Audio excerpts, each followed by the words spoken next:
वैदे, काय झालंय? कसं झालंय? कुणी केलंय? बोला की काहीतरी. काय झालं सगळं? प्रताप, एवढं काही झालेलं नाहीये खरंच.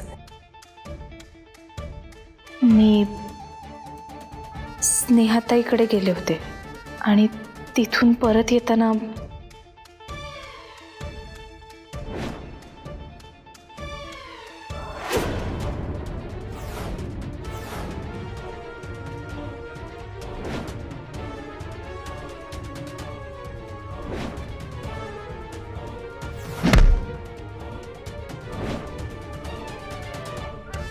मारी यांच्या त्याने तुम्हाला हात लावला आणि वर तुमचा मोबाईल पण चोरला काय?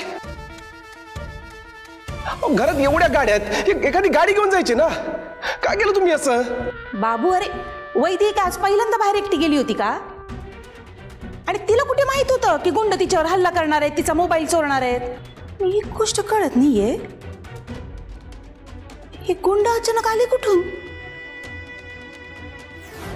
आणि त्यांनी वैदेवर हल्ला का केला? त्यांनी स्वतःहून केला की कोणी करायला सांगितला? अगं काकी, असतात काही बुरटे चोर जे पैशांसाठी पाकिट मारतात, मोबाईल चोरी करतात. त्यातलंच कोणीतरी असेल. अगं पण त्यात बिचाऱ्या वैदेला लागलं ना. फार त्रास होतोय का ग तुला? बाबू, बाबू. आणि एक गोष्ट आम्ही सांगितली होती तुम्हाला, कळ सोसावी लागणार. सोसा आता खोलीत बसून. या निमित्ताने एक गोष्ट चांगली झाली. आता तुम्ही नसते उद्योग करत गावभर उंडरणार नाही. चांगलंय. मी परत सांगते,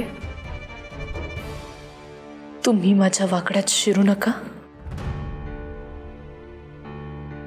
मीही तुमच्या वाटेला जाणार नाही. सुंब जळला तरी पिळ जात नाहीये पोरीचा.